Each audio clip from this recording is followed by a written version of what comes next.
The First Punic War is the first out of three wars between Rome and Carthage. These conflicts ultimately resulted in the destruction of the Carthaginian Empire. Livy recalls the First Punic War as the longest and most severely contested war in history. In the 280s BC, Italian mercenaries called Mamertines settled in the town of Messina in northwest Sicily. Messina controlled the commerce and communications between Sicily and the mainland. Hiron II of Syracuse tried to dislodge the Mamertines in 265 BC, causing Messina to ask for help from the Carthaginians and the Romans. The Carthaginians arrived first and swiftly intervened Hiron's forces, forcing him to withdraw. The Carthaginians established a presence on Sicily after they intervened in the dispute between Messina and Syracuse, two principal cities on the Sicilian coast.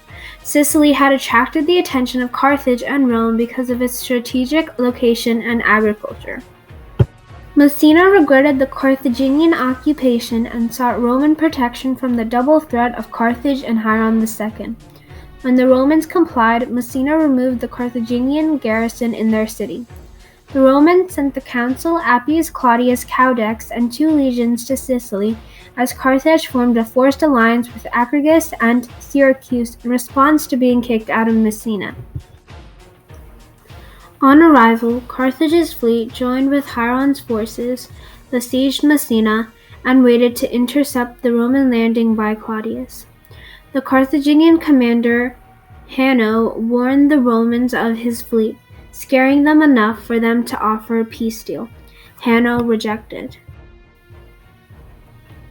Claudius's 16,000 troops and ships could not be stopped and reached Messina overnight, defeating both Carthaginian and Syracusan armies.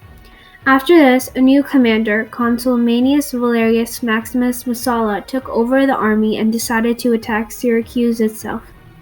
Hiron surrendered before Carthage could offer help and agreed to become allies with Rome. In exchange, he was allowed to remain in power. Through it all, Carthage was not deterred and was probably encouraged by the withdrawal of half the Roman forces. Carthage sent another army to Sicily in 262 BCE, and the war was underway. In 260 BC, the Romans built their first fleet of battleships that were identical to the Carthaginian ships except for one key innovation. They installed a corvus, allowing them to board an enemy ship through the corvus and fight them hand-to-hand. This feature brought the Romans immediate victory when their fleet, commanded by Gaius Duilius, defeated the Carthaginian fleet at the Battle of Mylae.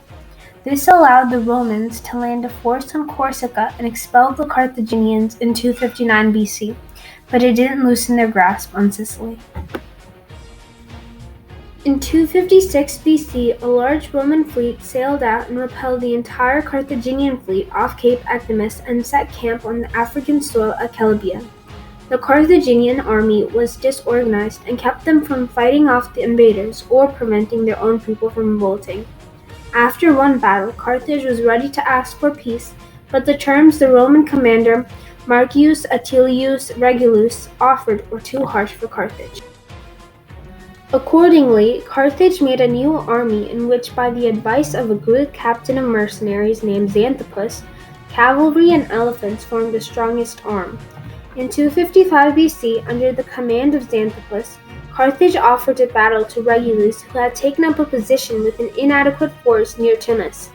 Xanthippus outmaneuvered and destroyed most of Regulus's army.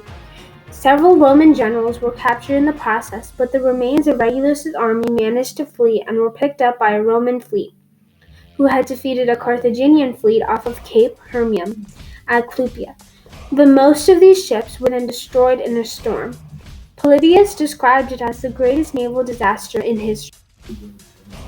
The Romans decided to once again direct their efforts against Sicily. In 254 BC, they captured the fortress of Panormus, but when Carthage put reinforcements on the island, the war again came to a standstill. In 250 BC, a Roman general brought about a pitched battle near Panormus in which the enemy force was successfully crippled. The Romans met a crushing naval defeat near Drepanum in 249 BC. This was the only naval defeat Rome had faced in the war, but their fleet suffered so many losses by the storm. Their numbers were so reduced that they had to delay their attack on Sicily. At the same time, the Carthaginians also felt the financial struggle of the extended war, reduced their forces, and made no attempt at a counterattack. The only notable feature of the ensuing campaigns is the guerrilla war waged by the Carthaginian commander Hamilcar Barca from his position on Mount Eryx from 247 through 244 BC and Mount Eryx from 244 through 242 BC. By the effort of Roman private citizens, 200 warships were equipped and sent out to renew the blockade put up by Hamilcar Barca at Lilybaeum to screen the Roman land army.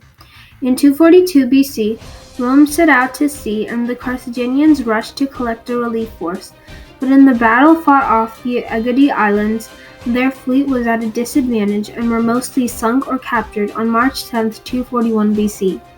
This victory gave Rome undisputed command of the sea and ensured the ultimate fall of the Carthaginian strongholds in Sicily.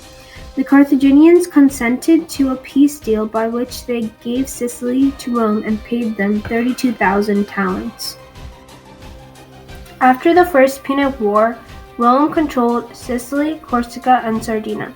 This was significant because it demonstrated how powerful they were and that with little experience they were able to develop a successful navy.